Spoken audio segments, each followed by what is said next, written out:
here for Reviews on Anything, and today we find ourselves in yet another car. Not any car though, this is the fully electric Kia e-Niro, and this is an exciting car. Now about a year ago I drove a fully electric Renault Zoe, and my end conclusion of that was this.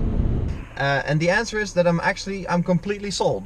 I like it. I like everything about the electronic drivetrain.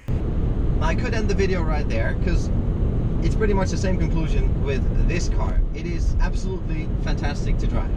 But I'll tell you a little bit more, because this is an important car. Not only for Kia, but actually for anybody that owns a car. And I'll tell you why. Ever since the dawn of the first Toyota Prius, everybody who said to be an expert on cars has been telling us that electric driving is the future. But it's been a future that has been promised and promised and promised. It's coming, it's coming, it's coming, but it's never really materialized. And it's even today in 2019, it's not fully here yet. Of course, you had the Tesla Model S and the Tesla Model X, but they are effectively unaffordable if you are a private buyer. Jaguar I-Pace is slightly more affordable, but it's still very expensive. The range is not all that. Also the old test cycles, where the range was just an imaginary number really that you had to divide by 2 and then subtract another 30% when it was cold. You know, all those things didn't help. And where hybrids these days, you can get them in all shapes and sizes really.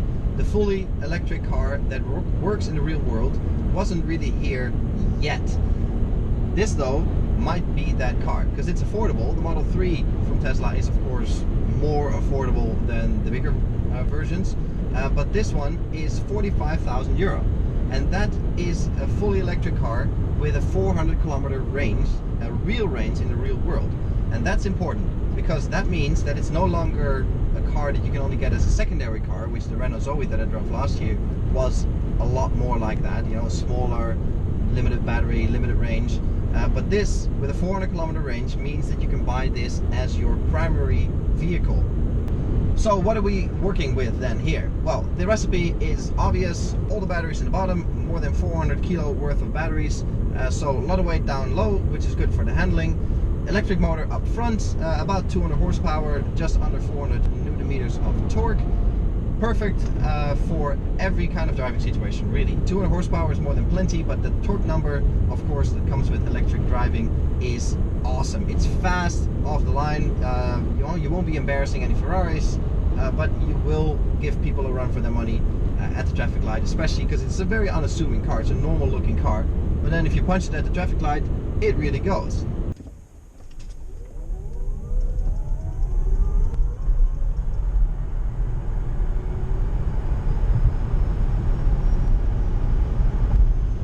On the highway, it's slightly less at home.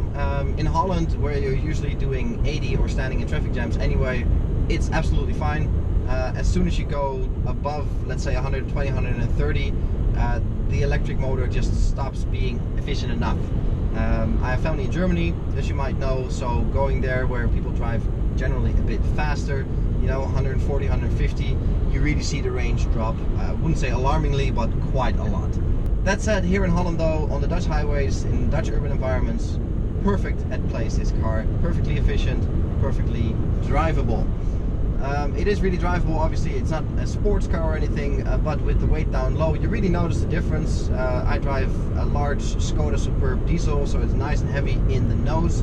And with all this weight here on the bottom, you really feel that it drives a lot more tight. It makes cornering, I wouldn't say like enjoyable or anything, because it's not a sports car, but you know, it's nice to go around the corner and you really feel that the car is centered and very pleasant to steer.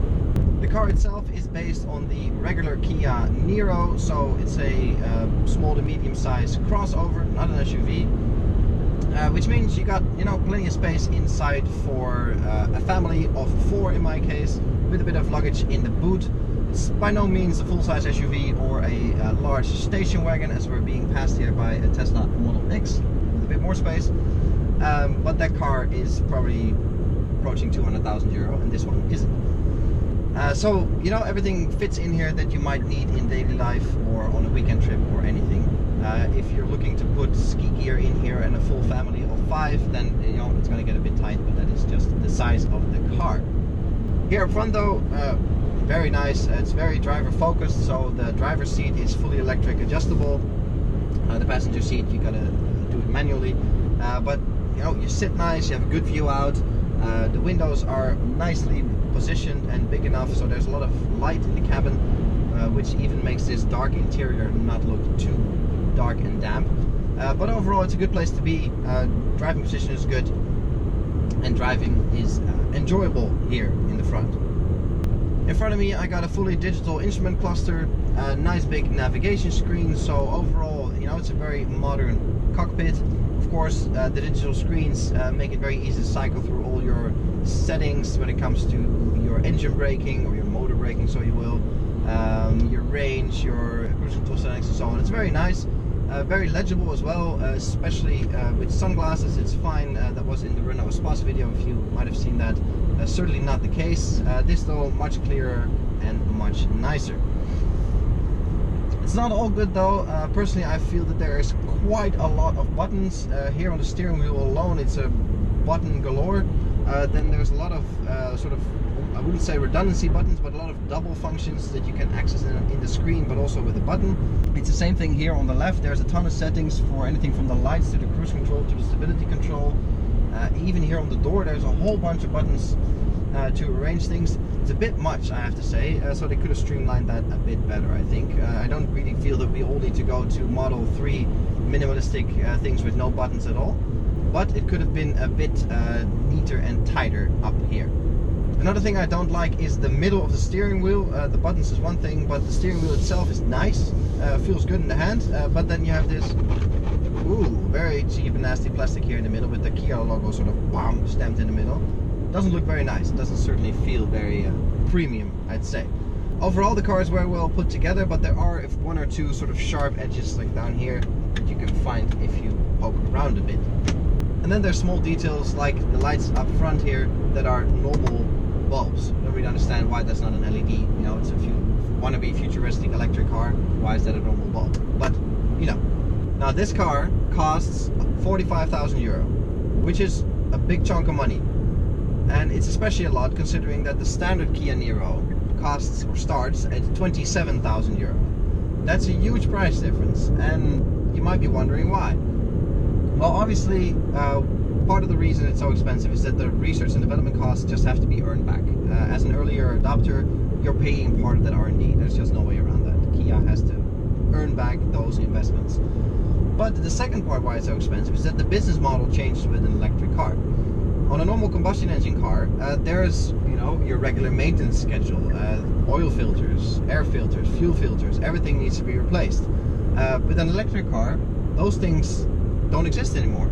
So all those replacement parts, all those service intervals become less frequent and in some cases just non-existent anymore. There's so many less moving parts on an electric car that that's just not enough to do for Kia in the lifespan of the car to make back that money. So that means that the business model of making a car and selling a car and owning a car has to change. The initial costs up front might be a bit higher than you're used to, but then the costs over the lifetime of the car are, I wouldn't say virtually non-existent, but are so much lower that it compensates for each other. So that is maybe also a mindset change that the general public has to make, that yeah, a car will get more expensive, but then your initial costs are high and afterwards they are super low. Now today we're returning the car to Kia, and I have to say it is genuinely the same conclusion as with the Renault Zoe. I'm completely sold.